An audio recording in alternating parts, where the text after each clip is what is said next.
My name is Cade and this is Can You Survive This Podcast? This show is designed to teach you techniques that will increase your chances of survival if you happen to find yourself or your family in any life-threatening disaster scenario imaginable. Each episode will put you smack in the middle of a new disaster scenario as I challenge my guests to see if they have what it takes to get out alive.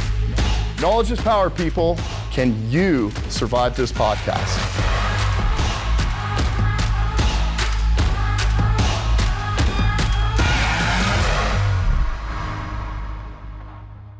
My fellow survivors, if you can hear the sound of my voice, it means you are still alive, and it is my continued mission to keep it that way.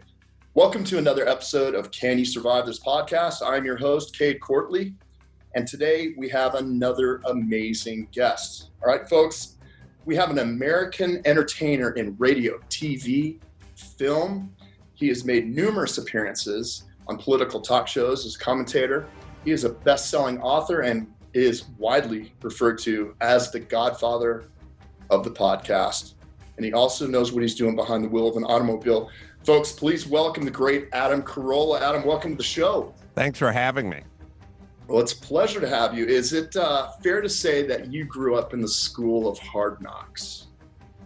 Yeah, I mean, I didn't live in a project in the inner city, and I didn't, my dad wasn't a coal miner or a sharecropper or anything, but I just grew up in sort of basic poverty with, dusting of depression and just sort of, you want stuff, but you don't get stuff, You want a mini bike, you can't have a mini bike. You want to eat a steak, you can't have a steak. Like I didn't eat I was probably 33 before I had my first shrimp.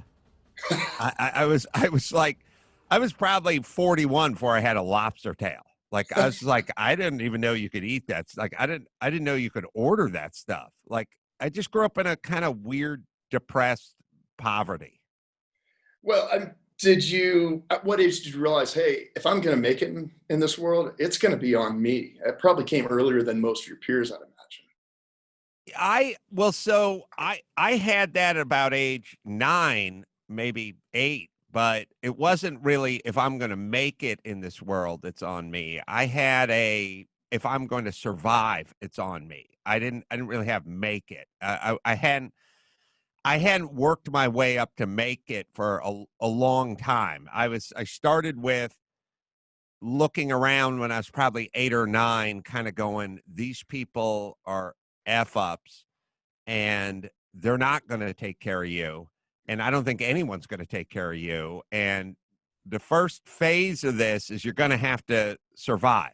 You're going to have to figure out where to eat. You're going to have to sort of figure out how to navigate, negotiate whatever society you happen to be living in at the time. And then at some point, if you come out the other end, then it's going to be time to start thinking about what thriving may look like. Although it probably worked for me, it was sort of survive. Then it went to just kind of exist, like, have an apartment, have a pickup truck, have a job, eat out once every 4 months at a Sizzler or something. And then it started to make its way toward, okay, now that you've completed this part where, you're a carpenter, you have a truck, you have a roof over your head, albeit, 1-bedroom apartment with 2 roommates. But now we can start thinking about the next phase, which might look like having insurance and maybe owning a condominium that you lived in, and maybe not having roommates, and maybe driving a, Toyota Supra instead of a Datsun mini pickup truck. So from an early age, you spent a lot of time in the basement of Maslow's hierarchy, basically just trying to get to the next day type of thing.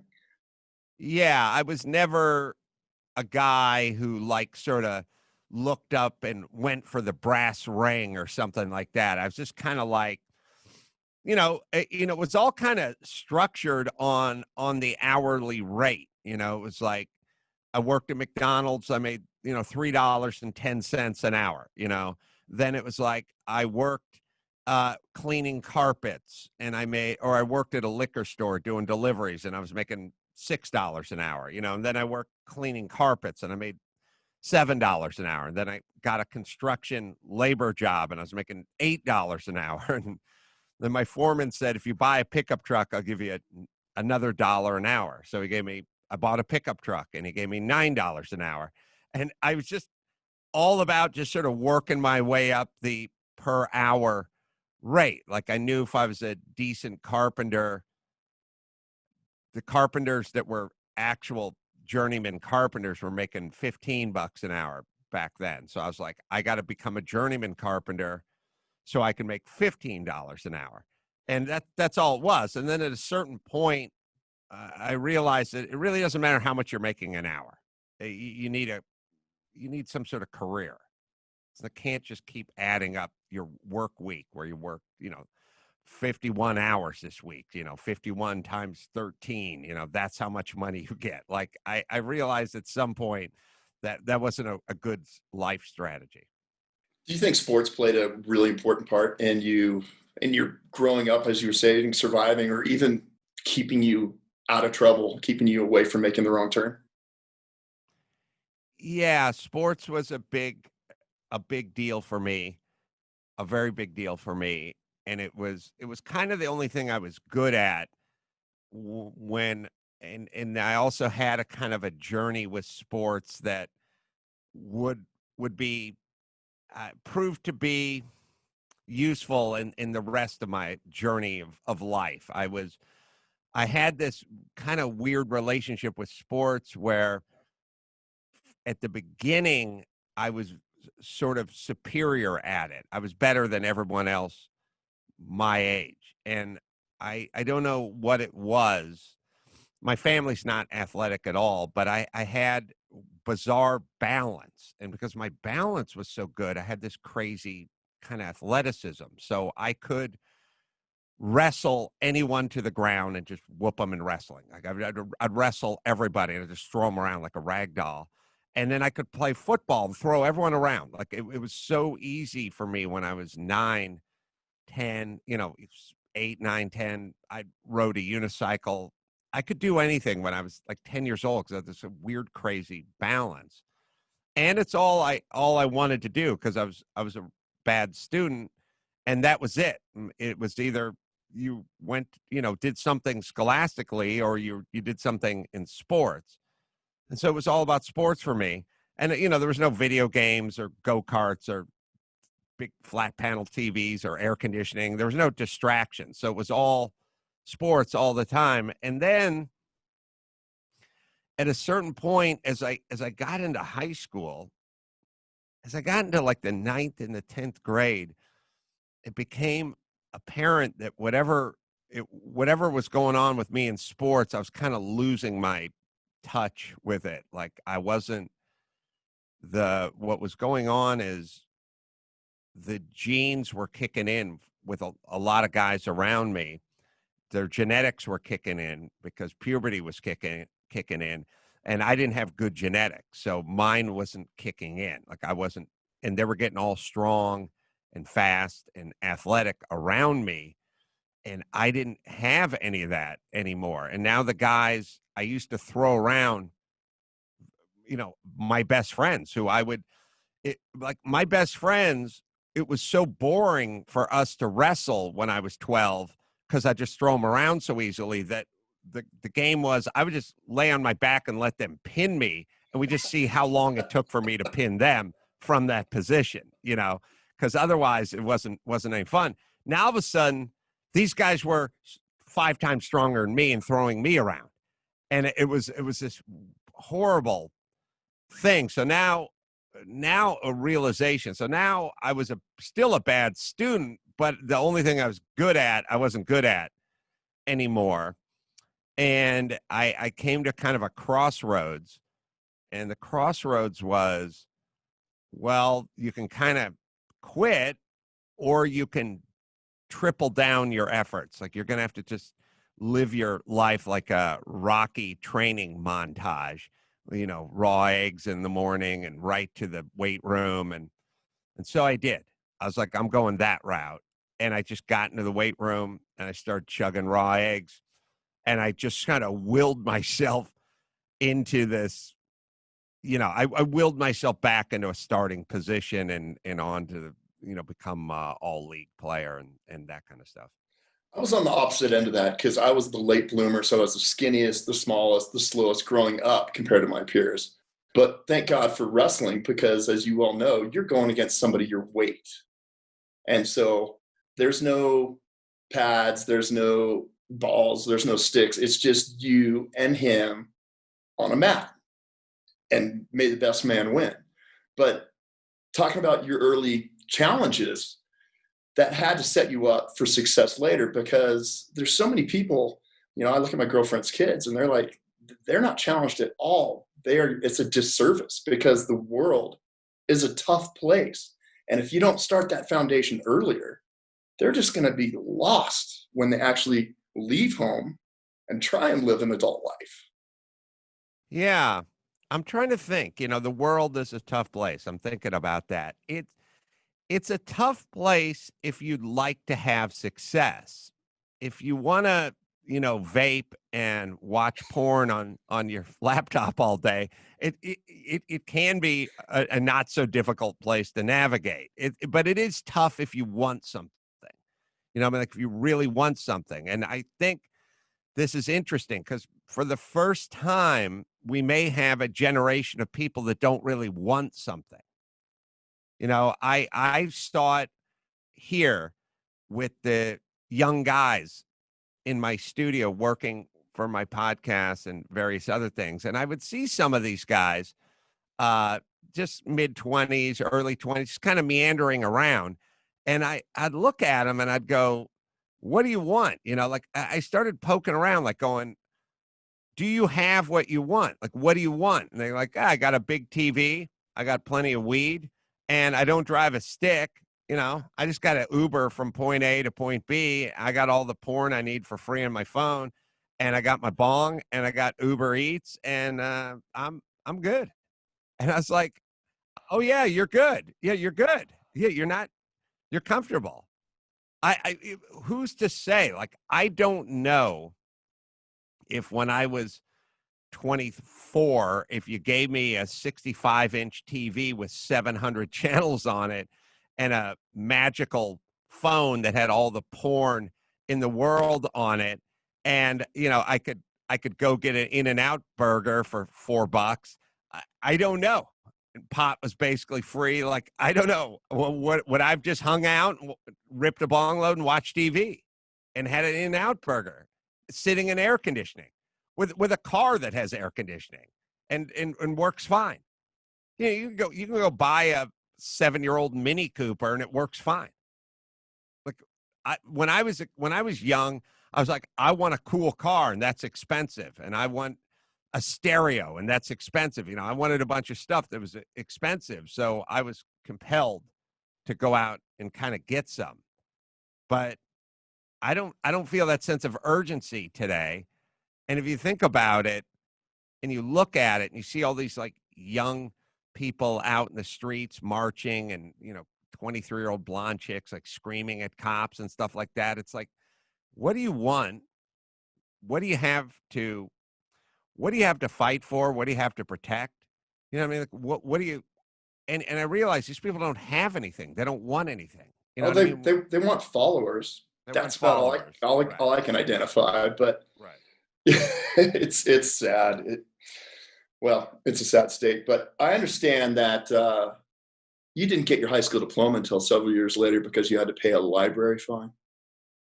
I didn't ever get it until, God, maybe I didn't get it until about 20 years later or more than 20 years later.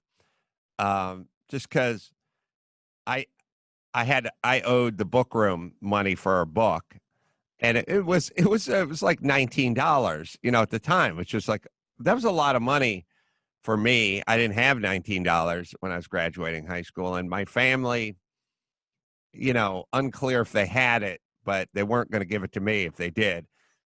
So I was um I was kind of logical about the whole thing, which is I knew that I wasn't going to need my high school diploma for my future endeavors. So I was thinking about, I was cleaning carpets, and then I was working as a laborer on construction sites, and later on I worked as a boxing coach, and then I got into radio, and I kind of knew instinctively that this diploma wasn't something I was going to need to brandish. I didn't think anyone was ever going to ask me for where I was going. And where I was going, I've never even filled out a job application. Like, I've never had a regular job per se. Well, I tell you what, you were talking about fighting, and you've spoken about this before, but you explained how in your late teens and early 20s, you did a lot of it. And I think there's something to be said for being able to defend yourself and take care of business. I think everybody should know how to do that. But was that something that by nature of maybe, would you consider yourself a rebel? I probably had more of that in me when I was younger. I wasn't a You don't want to be over 50 and get in street fights. That no. generally doesn't play well. Well, my policy is if the other guy's over 70, then I'm in, but not with not some plucky 19-year-old. That's for damn sure. Well, what if the 70-year-old has ears that look like chewed up bubble gum? Are you going to think Oh twice? yeah, no, I'd just ask him to peel his hunting cap back and let me have a gander before we scrap. I was not what you call a troublemaker. I just sort of had a policy that if I was around troublemakers, and I kind of was, because there's a bunch of these kind of guys where I grew up, kind of valley dudes. Um, my kind of policy was if somebody wanted to fight, then we had to fight. And I didn't start fights, and I didn't go out looking for trouble. But if somebody said something or said like, I'm going to kick your ass or whatever that thing is, then we would have to fight. That was kind of my policy. So if it came up, then I would engage in it.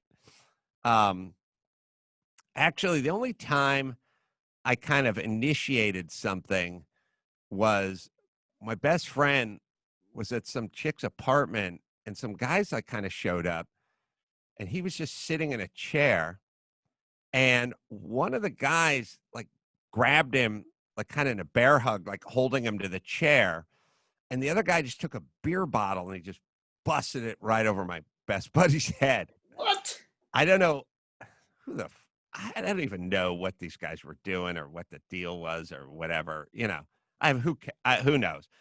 But the guy who busted the beer bottle over my friend's head, one night I was at a bar, and I like spotted the guy, and I was like, I'm gonna go up to that guy and I'm gonna tell him we need to step outside. And it was like out of a movie. And I like walked up to the guy. I was like, hey man, you did something to a friend of mine, and now we gotta even the score. And he's like, okay. And he got up, and he's about 6'5", 240. And I was like, oh, damn. Wait, you're not that guy. Never mind. Yeah. Wrong But guy. that was the only guy. And we never, I think, and then I was in this weird position of like trying to save face, but didn't want to go fight this giant, aggressive, bottle busting guy out in the parking lot of this bar, And I think he was a little put off that he probably didn't get a lot of guys getting in his face because the way he was built, So maybe he took that as something. Maybe he didn't like that. I mean, he thought maybe I knew something or I had some skills or something. And we sort of figured it out, and then he sat back down again because I did not want to go out. But that was about the only time I actually initiated. Well, I mean, sometimes the big boys, because they've always been big boys, kind of don't really know what the hell they're doing when it comes to a fight because they've always been a big boy, and a lot of people won't mess with that. So you never know, but usually it ends pretty ugly when you got a couple of hosses going at it in the street. Yeah. I was at a bar in San Diego with 3 of my SEAL buddies, and we got into it with one guy, and we didn't realize his entire fraternity was also in the bar. Yeah. So that turned into back-to-back knuckle junction, and it was pretty messy. But I guess we should have known the audience a little bit better. Yeah, I had this fight with this guy out in the street where he had all his buddies with him. And I was just like, all right, you guys agree to stay out of this? And they're like, yes, we do.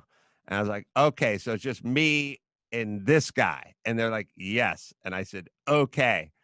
And Until you're on the ground getting kicked in the head. everybody jumped on me and beat the shit out of me. And a beer bottle broke on me and a baseball bat. It Oh, bud. was a disaster, man. But I took everyone's word for it that they were going to stay out of it, and they did not.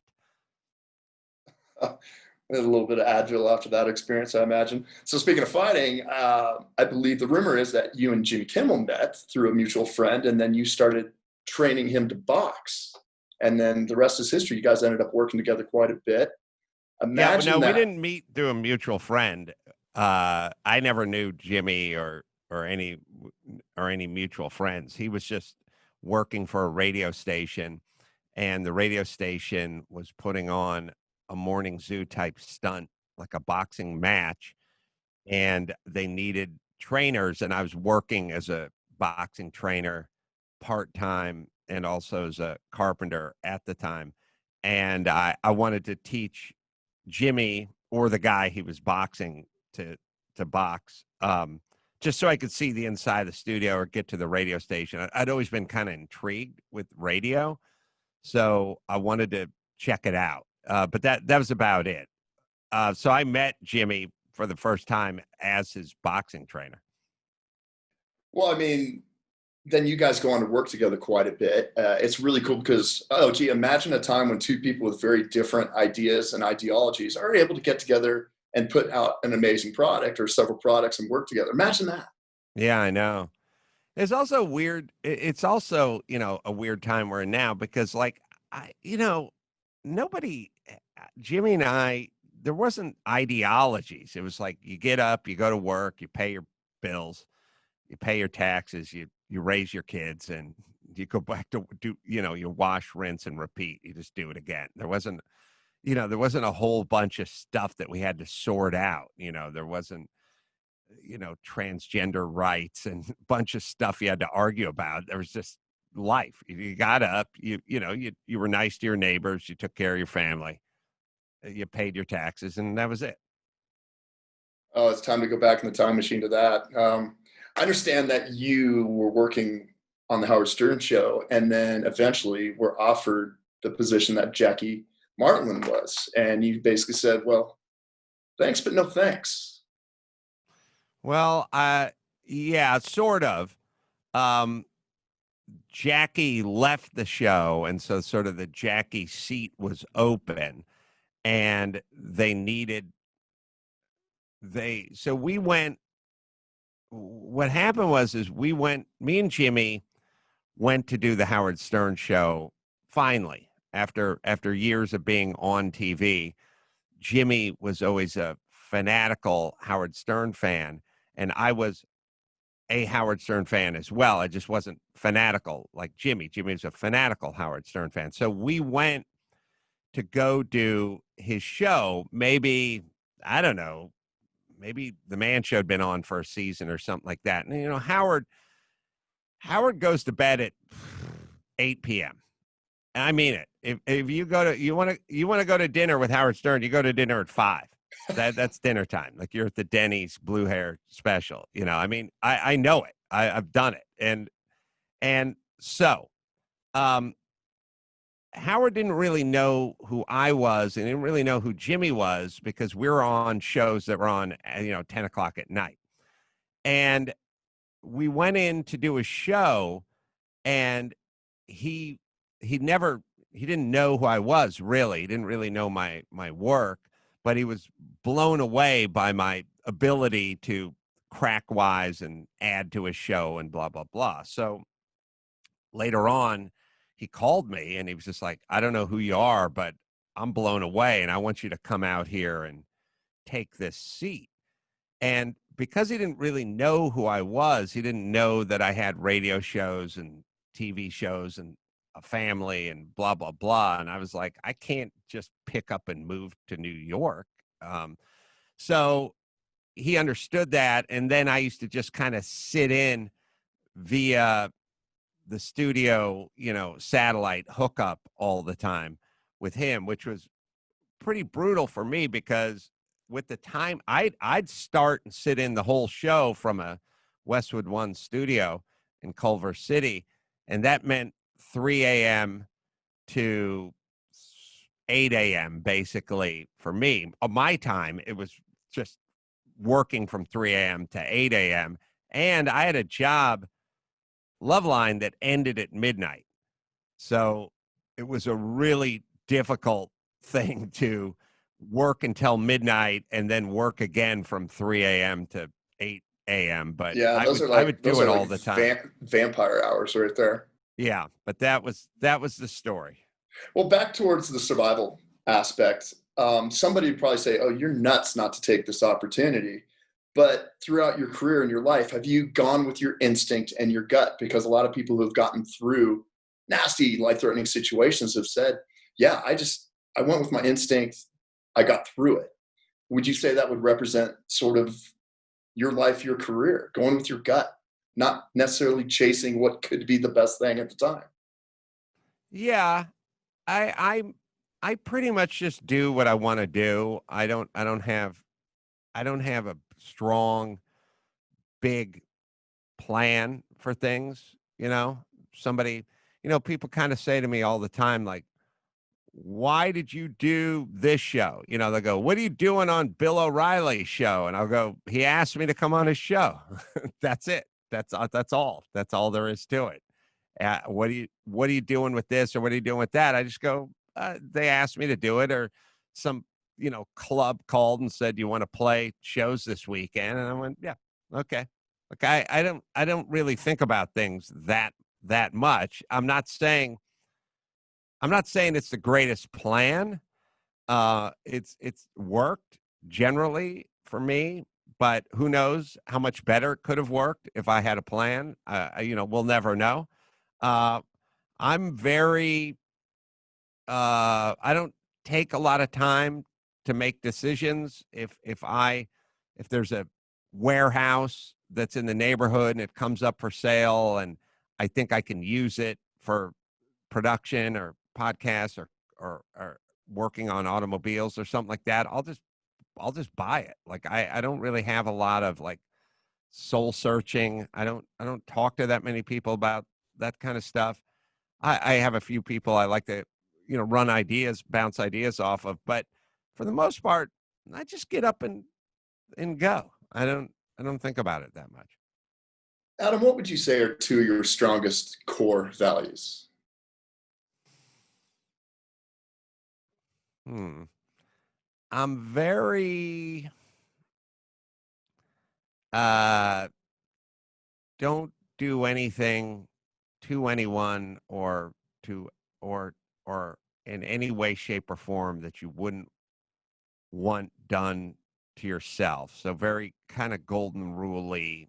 I would never litter. I would never lie to anybody. I would never screw anyone over. I, I the idea of screwing somebody over, and by the way, just so you don't think I'm that virtuous or anything, I'm sure there are plenty of people that dislike me and think I'm this way or that way, which may be true, but I would never knowingly screw anyone out of anything. I've done a million deals, business deals, real estate deals. Like I would never do anything nefarious to anybody.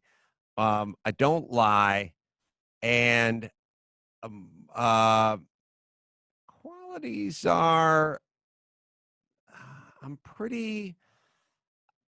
I don't really factor myself into the equation. So if it's the right thing to do, we'll do it. If it's the wrong thing, we'll not do it. I don't really factor myself in at all.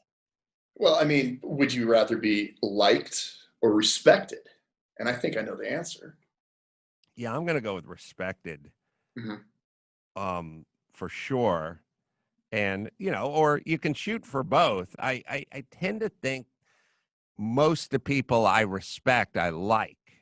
So I don't think it's a um, I don't think it's a toggle switch if you have to be on or off with like and respect, or it's binary. I just sort of think most of the people I respect, I like. And by the way, if you, for me, the most important quality in any living creature is character. If you have character, I'm all about you. And if you don't,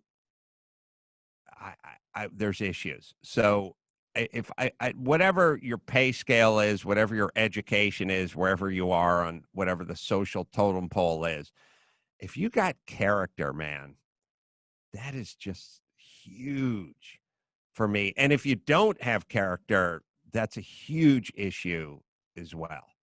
And my family doesn't have character, so I'm very like acutely tuned into that. And I have these little episodes, and they're like seared into my brain, these like low character moves that my family members have pulled.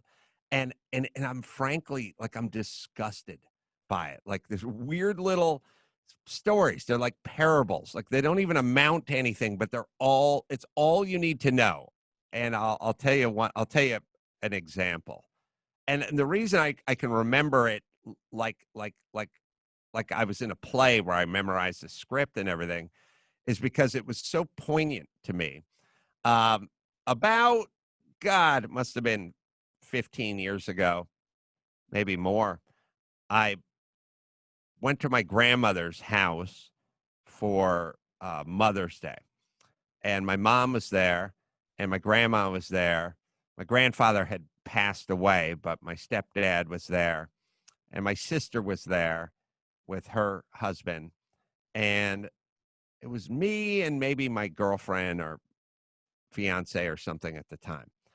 And I brought a bottle of Dom Perignon champagne as a gift for my mom for Mother's Day. And I probably got my sister a bottle and my mom a bottle, because my mom is very cheap and would never buy champagne that was over, $8, but would love some Dom Perignon if she didn't have to buy it. So I gave it to her, and I gave it to my sister. And at some point, my mom maybe got a little confused and said, hey, she sort of said it to the group, which only consisted of family members, her mom, her husband, her daughter, her son. She said, hey, maybe we can convince Adam to like share some of his wonderful champagne with us. And she kind of turned to me and she said, could we open a bottle of your Dom Perignon champagne? Would that be okay? And I said, oh, it's not my bottle. It's your bottle. That's a gift to you. She got a little confused and thought I brought it for the party or something. I said, no, that's your bottle. And she went, oh, okay. And I saw her later hiding it under a sweater. And I thought, man, baby, you got no character, zero character. You're hiding free champagne. So it's like you announced that you wanted to drink this. You're perfectly willing to drink it as long as your son was providing it. But once you realized it was yours, even though you didn't work for it or pay for it, once you realized it was yours, you were going to hide it from your family members. And I thought, what else do you need to know? That's all you need to know. That is a zero character move. It's just, you pick your friends, you don't pick your family. And when family disappoints, it kind of is a little bit more of a gut punch than it should be. But that is life. Back on character. You've been in Hollywood entertainment business for decades. Not a place commonly known for a lot of character and honesty. How have you done that without literally digging holes in the desert and making people go away? There's a group in Hollywood, probably much like any business. There's a group of really just outstanding people in the character department. Jimmy's got a lot of character. Jay Leno's got a lot of character. Many people I've dealt with have a ton of character. Not Kevin Smith, but I've dealt with many others that do. And so you have douches like Kevin Smith who have zero character, and you don't deal with those guys anymore. And then you have guys like Jimmy who have super high character, and others, and there's horrible producers, and you just don't. I've worked with a lot of producers. I've just never worked with them ever again. They have character issues, and same with agents and managers and everything under the sun. So it's no different than any other business. Your job is just to kind of sort them out.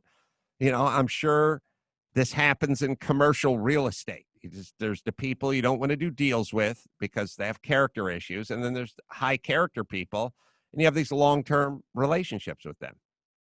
Well, generally, you get one shot of reputation, and if you break it, it is incredibly difficult to try and repair it. So, you've had a series. All good things come to an end, but you've had a series of incredible shows. You Loveline, The Man Show, Cranky Anchors, things like that. Adam Carolla Project. How have you dealt with, hey, this is done now? I would say, everybody deals with failure in their life. Are you like, okay, on to the next one? That was fun, had a great time, or damn it, I wish we would have made some different decisions somewhere in between, or project by project, or that's just life?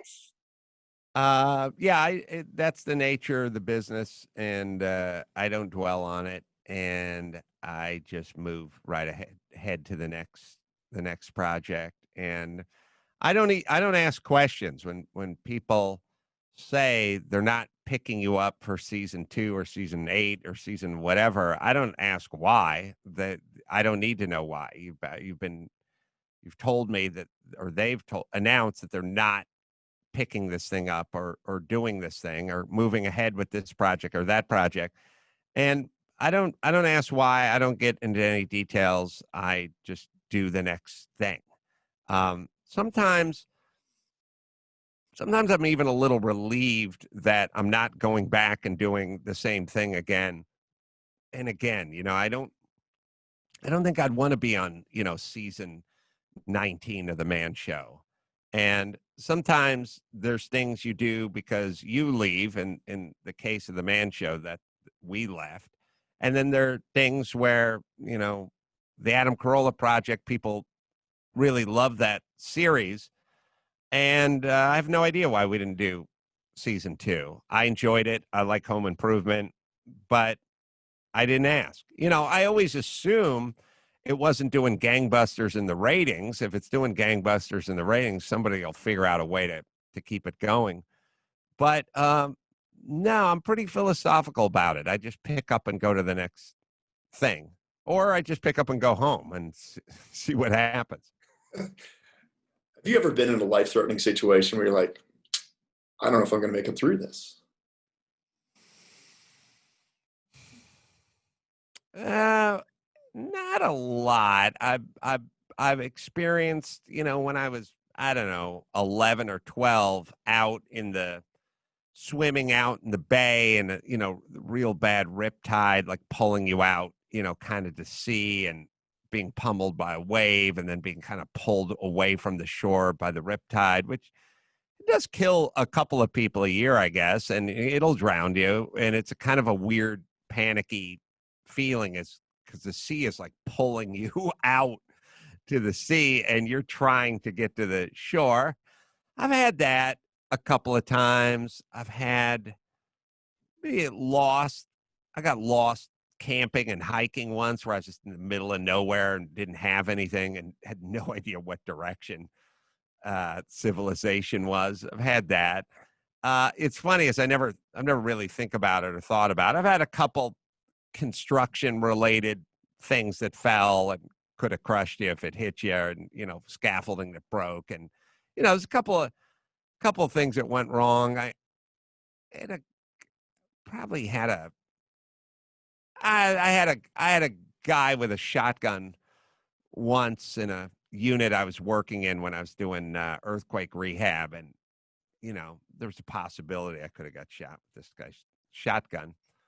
But no, I don't. I mean, I've done some car races, and had some spin outs at some high speeds and that kind of stuff. But in general, I mean, because because I worked as a carpenter and I worked in construction, there was always kind of a lot of stuff around me that could have gone south, pretty fast. And occasionally it did. And some of it was just kind of luck of the draw that you weren't underneath that thing when it gave way or Yeah. whatever happened. There's a little bit of that. But no, I never had a life-threatening disease, and I never had a, you know, guy point a gun at my head. But some stuff that could have got me killed, it just didn't. Well, it just wasn't your day, right? Can't wait to get into the car thing. But before we do, back to the intro, the Godfather of Podcasts. You, according to the Guinness Book of World Records, are still the most downloaded podcast. And that's back when it was an earlier version. But talk to me about Take a Knee. That is a show that is a inspirational kind of motivational podcast, and you're going to be a guest on probably the next one, depending on how the math works out here. But at some point, I really started getting interested in people and their stories and sharing advice, and I guess at a certain point, you think a little less about telling jokes and a little more about telling stories and trying to motivate people. And I felt as if I had traveled around, seen enough, and had some ideas on how things worked. And if I could share those ideas with people, I could see it working for them as well. And because I I I probably come from a place that's maybe a little different than most, and I didn't come from that kind of abject poverty, where you hustled in the streets and you worked your way up and now you're a big rap mogul or something like that. Like, it wasn't that, but it also wasn't, I worked hard. I went to college, on a scholarship, and I learned blah, blah. It wasn't that either. It was this kind of weird blue collar in between world of like, I didn't go to bed at night and hear gunshots outside my window. On the other hand, I never had a counselor say, you're poor, but you're a good student. And if you get this scholarship, you can work hard. And I didn't have that either. It was a kind of just kind of meandering through life with nobody to talk to, no advice, no jobs, no family business, no anything. And I just sort of was left to figure it out. And I thought, well, that's probably, most people are probably in that position versus inner city, or the gifted, the uh goodwill hunting kind of position. Most of the people are just my positions, kind of average and dumb parents, and nobody cares. And I thought some sort of motivation from that perspective would be good. Well, what kind of advice, if you had a 1 minute conversation with the 16-year-old Adam Carolla, what would that conversation be like? Well, if I could talk to me uniquely, I mean, versus just a generic 16-year-old, if I could talk to me, I'd say, hey, you got a sense of humor, and it's not neither here nor there. It means something. It's something you can make money off of. And I know you think of things in terms of being a plumber or an electrician or a fireman or a lawyer or a doctor, but you having a sense of humor is like that. You just can't see it. It's just invisible. You just have to figure out a way to sort of harness it and get paid for it. But it's a tangible trait. It's a talent that will get you paid. So instead of pretending like it doesn't exist and focusing on football or carpet cleaning or whatever it is you're doing, start thinking about this sense of humor thing and how to convert it into something that'll get you paid. Well, I tell you what, you've made it work in a huge way. We have a similar story. I was living in LA and I realized, hey, I'm doing the writing thing and some other stuff, but I need a steady paycheck. So I applied to the Los Angeles City Fire Department. Oh, good And luck. well, yeah. So I figured, okay, let's see, former Navy SEAL, top secret clearance, an officer. And a year and a half later, they said, all right, we're ready to take you to stage 2 for the interview. I was like, wow, it's been 18 months. Okay. And you kind of had a similar issue where I think you had applied and maybe 2 years later, you got a letter in the mail or something like that. And they said, all right, we're ready to take you to step 2. I got my letter 5, 6 years later. Oh, Yeah. yeah. Yeah, I applied when I was probably 18 or 19, and I didn't get any letter until I was 25. So I was fast tracking as a white guy. Yes, yes, they moved you right to the middle of the line. I was at the end of the line. I wasn't a Navy SEAL or anything. I just walked into the North Hollywood Fire Department. My life was so sort of rudderless that I literally just walked to the closest fire station that I knew of, which was across from North Hollywood Park in North Hollywood. And I just walked over there and I just kind of walked in. I was like, hey, I'm strong. I'm ready to go. Like, what are we talking about here? And they're like, well, fill out this piece of paper and we'll send it in. And they're like, can we see your high school diploma, please? You're like, shit. I was like, and, and the guy told me, he's like, don't hold your breath. Like, we're not really hiring white people. And I was like, okay. And I just filled it out and I just handed it in. And then I, got back into, start cleaning carpets and, clean up garbage on a construction site. And eventually I forgot about it completely. And I know how old it was because the letter went to my dad's house and I hadn't been living at home for years. So obviously the address I filled out at the time was I was living in the garage in my dad's house, so I saw him at some point. He's like, oh, you got a piece of mail from the LA Fire Department, and I was like, what is this? It was a test date for the written test. Well, I'm a strong believer that everything happens or doesn't happen for a reason. I mean, you could be retiring after doing 25 years at the LA City Fire Department right now, I, but you went I, a abs- different direction. I absolutely would have been retired, would have been, yeah. I mean, I would have been 30 years in and just gotten full benefits and retired by now. Well, I tell you what, I can't wait to talk cars. And I understand you recently raced at Laguna Seca. Very cool. Automobiles are my passion, always have been. What have you driven that scared the hell out of Um, I've driven a lot of pretty pretty fast vintage race cars. I drove I did a professional race, a professional Trans Am race about 3 years ago in a C7R Corvette that was a tube frame Trans Am car. And the car had about, they tell me now, at the time they said 850 horsepower, but it's about 930 or you? With something. terrible weight distribution too, right? No, this car was a modern day Trans Am 1 full tube frame, purpose built, $500,000 crazy race Nice. car. Like they dialed that thing in. They had, semi trucks and guys with computers and, checking all the spring rates and working the downforce into the aero package and all that kind of stuff. But it was still a hairy car that I'd signed up to race, and you had to crawl into the window, and there's just a cage with all kinds of buttons and doodads and everything in there.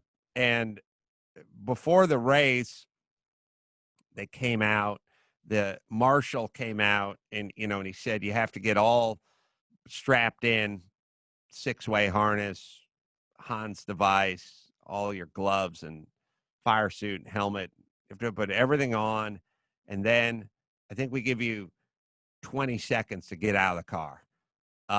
So, and I didn't know the car very well. And, has a window net that you have to undo. Window nets, there's about 10 different varieties of window nets and like how they attach and how they come off. And sometimes there's like a seatbelt button you push, and some are like this thing you spring load, you turn up and pull back. And Some are attached at the top, some are attached at the bottom, some are in the door, but this car didn't have a door. But I remember when the guy came by and I was just sitting in there. The car's not running or anything; it's just sitting in your paddock, and you're all sort of strapped in like an astronaut. And he's a guy just standing there with a stopwatch, and he's like, "Okay." And I was like, "When do we start?" And he's like, "When you start, I'll start." And I was like, "Okay." And I'm trying to think of like how to take the steering wheel off. The steering wheel comes off, so you couldn't get out of the car with the steering wheel on. And I just remember thinking, "Oh, this is real. Like this guy's timing me in case the car catches on fire. He wants to make sure I can get out of the car. I know where I am or anything." And that car was intimidating. Um, I drive a Porsche 935 sometimes in vintage, and it's a rear engine turbo car that just kind of it works, and then it doesn't. It's just like it works real good, and then all of a sudden the rear end just snaps around, just whips around. And the last time I drove that car, I spun it out. It's gone probably about 115, 120 miles an hour, but it was just like it just whipped. It was like it started to drift a little out to the left, You're and then like, gas, and then it gas, just gas, gas. I did. I hit the gas. Yeah. I was on it, and it just snapped violently the other direction, and I was just going backwards down the track in the middle of a race. And I thought, God, this thing is hairy because it doesn't do anything at all. It's like being attacked by a snake. It just sits there and doesn't do anything, and then it's around your neck. It's just so docile and kind of friendly and easy, and then all of a sudden the rear end just goes nuts. And the guys that are really good know right where that limit is, but if you don't drive them that much, like me, you don't really know when it's happening. You don't know when it's about to happen. And that's probably two cars that scared me. If you could add any car in the world to your collection, what would that car be? Even if somebody owns it and they say, not selling it, you get the lottery ticket and you get any car in the world to add to your collection, which is an amazing collection, by the way. Well, I'm not gonna just go the Ferrari GTO No, for $80 I'm hoping you're going million route. vintage route. I love BMW M1 Pro cars, and you people listening can Google that, but they're 79, probably 80 BMW M1. Their first kind of supercar. It's a mid-engine car, but it's done.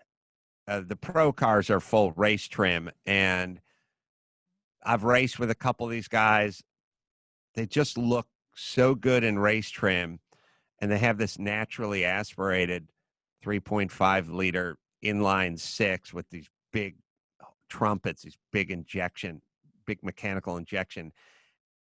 And they probably don't make more than, they probably make about 420 horsepower, which seems a little light compared to some of the 935s and Decon Monzas and stuff like that are in my race. But they probably redline at like 8,400 RPM or something. They just scream. And there's just something so cool about a BMW M1 Pro car. If you guys who are listening, just go on the internet and sort of scout around and look at some of those things. They're just great pieces. So they're not, they're not $10 million cars, and they're not probably about, it's probably about 700 grand for one of those cars, which is in a weird way kind of moderately priced for the vintage race world, but definitely one of the coolest pieces. Well, I thoroughly enjoyed No Safe Spaces. Thank you for that. Thought that was great. I paid my $19.95. It was worth every penny. So thank you, and Prager, for that. Also, Adam, you got a new book out. I'm Your Emotional Support Animal. It's available wherever books are sold. And folks, get out there, grab it, watch No Safe Spaces if you haven't seen it. Enlightening, honest, awesome. So Adam, we play a little game on this show, and it's called the Hypothetical Survival World. And if you ever read the old Choose Your Own Adventure books, basically what it's similar to that. I'm going to drop you in the middle of a hypothetical survival situation. You're going to have 10 events where you choose A or you choose B. If you choose the right choice in that event, you get plus 10 points. You choose the wrong one, it's minus 10 points. Any questions before I throw you into survival world? No. Okay, so here we are. This is very applicable, but instead of you racing at Laguna Seca, you have just finished a celebrity race in Mexico City. You got first place, nothing but smiles. You're talking to folks, doing some post-race interviews with press when you see what appears to be several men, Mexico City, in police uniforms, and they start opening fire. Several people are hit, to include private security that you had on hand, and you have been nicked in the leg. Any questions about your scenario before we get into the first event? No. Okay, so I think we all know what Mexico City is very well known for, and congratulations, you're right in the middle of a shitstorm, and it appears that you are being targeted. Do you run, or B, do you get down and low crawl? I'm trying to think where I'm trying to get to. Well, for anybody who's ever been in or thinks they might be in an active shooter scenario, you only need to think about two things. And the big one is getting the hell out or off of what we call the X in the military.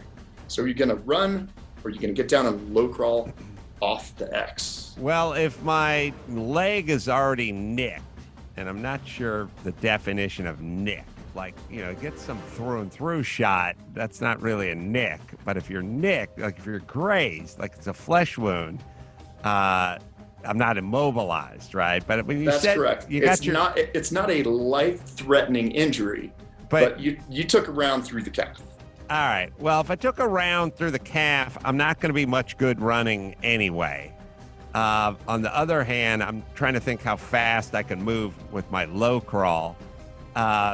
I would go if in fact they're gunning for me and not attempting to abduct me. Are they not though? Well, it's a little too early. Well, they're firing into the crowd. Yes, where you're at. And I've already been hit. So if they're going for just plain abduction, they're doing a piss poor job of abducting, because they already shot me once.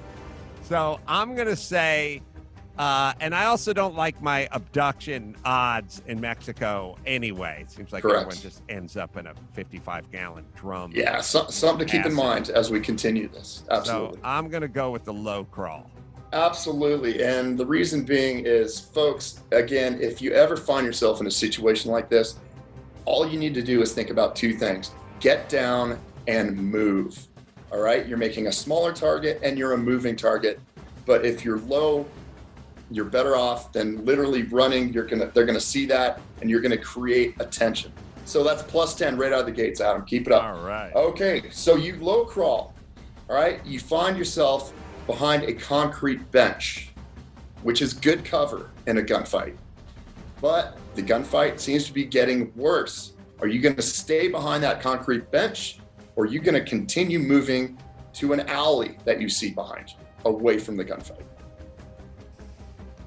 Well, I'm trying to think of who would show up, because we got the federales that are already shooting, but they're probably not federales. They're probably cartel guys that are dressed up in federale But this outfits. is also something to keep in mind for a future decision. So you're going to stay behind that concrete cover, or you're going to keep moving away from the gunfight, getting off the X, as I referred to earlier. Well, hey, look, if I'm in the United States, I'm assuming that the cavalry is coming. But with Mexico, it's hard to tell if the cavalry is coming. So stick with that instinct. So I think I'm going to keep moving toward the alley. Absolutely, folks. Again, keep moving, get off the X, get away from the firefight the best you can. And you can be smart about this by going from cover to cover, but extend your distance from the X. 20 points, plus 20. Okay, so you made it to the alley. On the right, you see a police station. On the left, you see a church. Are you going to go to the police station, or are you going to go to the church? Well, Mexico City. The guys who showed up and started shooting were in cop uniforms, but I don't know if they're cops. And the church, at least I've seen in a few movies, I've seen some bad guys hanging out in a church too. This sounds like a little bit of a trick question, because I do sort of believe that Mexico City, while it's in Mexico, is still the capital of Mexico, and I gotta believe that there's a lot of corruption and a lot of grift and graft and drug cartels, but I still have to believe that if you were in a precinct, you wouldn't get they wouldn't execute you or shoot you. So I'm gonna go with the police precinct. Okay, the reason why I would recommend the church is, for the most part, other than some of the movies you cited, it's going to be a pretty safe space. Okay, but with the fact that in a period of 1 minute, you saw people in uniforms in what can be considered a rather corrupt city initiating this violence. So I would recommend, I don't know who are the bad guys, I'm going to go to the church. That would be my recommendation. I think you're right. The thing about going into the police precinct, you might get protection or you might get corruption. Correct. But the church, you would just sort of get no protection, no corruption, but you just get anonymity. You'd just be able to, you'd be off the axe. Exactly. It's kind of neutral territory. Yeah. So that's okay. We're still at plus 10, moving on. Okay. You're looking around, you're realizing you're in the church. This was clearly pre-planned and organized. You do not know who is good, who is bad, regardless of what kind of uniforms they're wearing. So once you're in the church, and because you are fluent in Spanish, the priest comes up and you hear him say, "This is not good here." He hands you a coat. Do you head back out the front of the church, or do you leave towards the rear of the church, not knowing what's on the other side of that door in the rear, knowing what's in front? He hands me a coat. I'll explain that in a minute. But he's basically saying, you don't want to hang here. Right. So tell me I got to get out in Spanish. And then he gives me a coat, and I know what's going on the front part of that door. So I'm probably going out the rear. Absolutely. So this is one of those situations where there used to be an old term, safe in, safe out in SEALs. That's not applicable anymore. You know what's out there. You do not want to go back out there. Somebody might have seen you go into the church, so to come back out the way you went in, not a good idea. There's the great unknown in the back exit, but you are continuing to increase your distance from the X, and you are heading away from the firefight. Back to plus 20. Excellent. Heading out the back. Okay, so the coats, folks. You throw that coat on, grab some dirt in the street or the alley, put it on your face and your hair because you are trying to change your appearance or give yourself a better shot of blending in. You're in a fire suit, that's going to be pretty obvious running around the streets of Mexico City. Right. So you're trying to disguise yourself in a situation like this. Especially, you should be under the assumption right now, I am being hunted and I'm in a foreign country. Mm-hmm. So you are back on foot. You run, or I should say limp, about a block away, and you see a taxi. Do you get in the cab, or do you continue away from the firefight on foot? I'm a block away. Yeah, you're a couple blocks away at this point where you see this cab. So you're out of the immediate danger zone. Yeah, my feeling, well, I'm trying to think where I'm going, like back to the hotel, or I'm trying to think where I would go in the cab. Oh, hang on to that thought for a little bit later. I personally would not get in the cab. If I was several blocks away, and I'm trying to think of how it works with the cab. I spot a cab, I hail the cab, or the cab's like parked there. Yeah. I guess if the cab sort of approached me, so to speak, I would definitely be much more hesitant to get into it. No, you have the option. You wave your arms. He sees you and he approaches. Right. So on one hand, this is kind of like the police precinct. On one hand, I'm far enough away that I feel like I'm off the X, and the cab should provide transportation to wherever I want to go, but may not. I mean, there's a chance that whoever's in the cab has an agenda, the same as the cops or the guys who are dressed up like federal. Potentially, but you're bleeding out of your calf. Well, that's true too. Movement is getting a little bit more difficult for you. All right. Well, thank you for that direction. My feeling is if as long as the cab is not noticing me and I hail the cab, then I would get in the cab. If the cab pulled up next to me and asked me if I needed a ride, I would be more hesitant to get in it. So I'll get into it as long as I'm hailing it. Absolutely. So given the fact that you've got the injury, it's slowing you down, you're not that far away from where this all went. They're probably pursuing you. Keep in mind this entire time, I think I am being hunted. Absolutely. Let's get in that cab and let's increase our distance at a rapid pace. Plus 30. Okay, you get in the cab. And basically, because you are fluent in Spanish, do you talk to the cab driver in English or do you talk to the cab driver in Spanish? Well, I'd go Spanish if I'm fluent in Spanish, because why let him know that I might be that guy who was the target for what they were looking for. Which is actually a really good argument, and I might give you this one. In a situation like that, you're gonna stick out. You look like a gringo, even though you got the coat and some dirt on your face. So I would tell people, keep your cards tight in a situation like this. The less people know about you, the better off you might be in the future, which is why I would use English in this situation. Although your point about trying to blend in even more and using Spanish, that's a fair argument. So let's call that an even. Yeah, I'm also not picturing him seeing that much of me because he's kind of driving and I'm in the back seat, you know? Right. But yes. For sake of the scenario here, Adam, let's say you spoke to him in English and you're in the back of the cab. You've been in the cab for about a minute. And again, you don't know who the good guys and the bad guys are. So after a minute or so, you see the cab driver get on his phone and he is talking in Spanish and you hear him say, "Yep, I've got him. I'll bring him to you." Mm-hmm. So you're like, okay, which would be a great opportunity where if you didn't use Spanish, you're getting intelligence and you're learning more about the situation and he doesn't realize you speak Spanish. Mm-hmm. So you're doing about 40 miles per hour in the streets of Mexico City.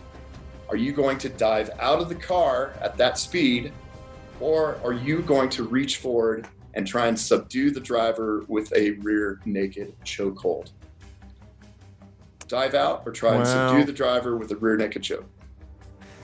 I've fallen off a lot of shit going 15 or 20 miles an hour, but 40's a little 40's different. Kind of legit. 40's legit. On the other hand, the rear naked choke could just get you driven into a building anyway. I don't know that he's. Well, you can adjust the pressure.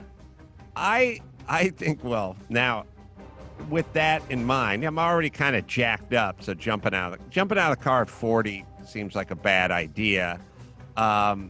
The choke is good as long as you can use it to direct him versus choke him, you know, where you can tell him, pull over, otherwise I'm going to pull your head off.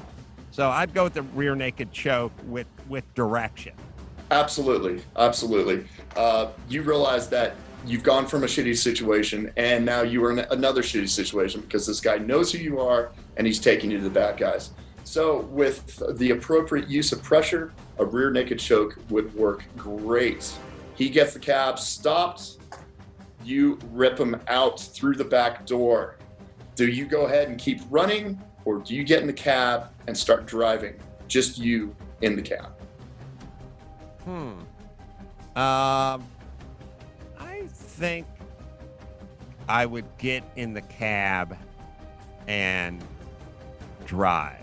I think it would take a little while for them to figure out whatever it is was going on. Now, this guy, hold on. This guy would get on his phone and he would call whomever and he would tell him the guy's got the cab, or maybe not. I don't know if that guy wants to bullet in the head from these guys. That's true, but then again, hiding in plain sight, there are a million cabs in Mexico City. I think at that point, if your hotel was 6 miles away, you'd be best just taking the cab there, or the embassy, or wherever you're heading. Absolutely. Again, you had a round go through your calf, so you're not making a whole lot of time or speed on foot. You know what you're doing behind the wheel of a car. You're in that cab and you're driving, and at this point, you're just trying to get more separation. Plus 50, stay in here, Adam. Stick with it. After several minutes of driving, you decide to pull over, get your cell phone out. No luck on trying to make any phone calls, but you're able to pull up the map app, and you see that you are 5 miles from the U.S. Embassy, which is back in the direction toward the firefight, or 13 miles from the international airport. Do you go 5 miles to the U.S. Embassy in this cab that you've taken back toward the firefight, or do you go 13 miles in the opposite direction towards the international airport? I think I'm going to go. I was trying to think now. My tendency. I'm not sure the difference between an international airport and an embassy in terms of safety, but I'd assume they're both safe. Well, think about the locations, though. Yeah, I will. So we've established that people are communicating with each other. And so there could be multiple people between where I am and the international airport that could be communicated with. Potentially, but you also know what's back behind you as well. Yeah, I don't, my impulse is to not go backwards. My impulse would be to go forward. And the difference between 5 miles and 13 miles is something, but it's not so great that it's not 100 miles and 5 miles. My impulse would be to keep going away from the X. Absolutely, you nailed it. Continue to increase the distance from the danger zone. Other thing about an international airport, multiple forms of security. Each airline has their own, so you can be fairly sure you're not going to walk right into another abduction central at an international airport, FICE, the U.S. Embassy. Right. Plus 60, here is your last one. Okay, you are increasing the distance. You're about a couple miles from the airport, and in front of you, you see a dark sedan that is blocking the road. And behind the sedan is an armed man with a mask. You are going to ram what is a blockade. Do you hit the vehicle in the middle of the vehicle, or do you aim for one of the wheels, the front wheels or the rear wheels, in an attempt to drive through this barricade? Hit the vehicle right in the middle, or try and aim for a front or a rear wheel? Physics on this one. I'd go with the rear wheel. The center, you hit at the center, to me, that's the most friction. So it's a kind of a friction thing. So you're trying to get through this with the least amount of friction. And you hit the center, that's the most friction, because you've taken all your friction and evenly distributed it to 4 wheels. Yes. If you hit the front, that's 2 wheels of friction and a 500-pound engine. So that's a lot of weight. The back is 2 wheels worth of friction and no engine, unless it's a Corvair or a Porsche, but I'm going to assume it's an American-style sedan, which is going to be a front engine configuration. Thus, the back will be the least weight and the least friction, or the same friction as the front times 2 wheels minus the engine and transmission where the weight is. So I'm aiming for the back. And you nailed it. And it's as simple as that, folks. If you are in a situation like this, if you hit the vehicle in the middle, it's going to turn into a snowplow. Right. But by hitting the front rear wheels, or even a better point you made, the rear wheels, where there is a lot less weight without an engine, it will spin, and it will spin out of your way, kind of like doing a pit maneuver. And congratulations, plus 70, Adam Carolla, you have survived this hypothetical survival world. Great job. Yes, thank you. I hope I don't have to make any of these decisions in the real world. Well, you did great. We do something we call an after action report. It's kind of like, did you learn anything from this podcast, Adam? Yes. I learned to cancel my next race in Mexico. I was going to do the Panamericana. Oh, nice. Nice. September, but I'm going to cancel that now. Nah, just take a few more guys for security. That can be a bullet sponge. And scrub that mission. Do all your pressing from your hotel room, maybe. Hey, Adam Carolla, I can't thank you enough. You've given decades of enjoyment, and that's a truly noble cause, I really think, and it's needed more now than ever. So thank you so much for being part of Can You Survive This podcast. Really appreciate it. Can You Survive This podcast is a Cavalry audio production, recorded live from the bunker in Denver, Colorado. Hosted by me, Cade Courtley. Produced by Brandon Morgan and Cade Courtley. Associate producer is Jeff Apple. Executive produced by Keegan Rosenberger and Dana Brunetti.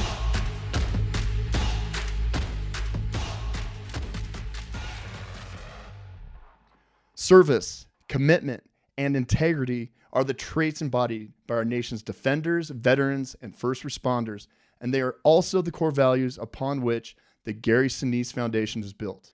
The Gary Sinise Foundation serves and honors our nation's defenders, veterans, first responders, their families, and those in need.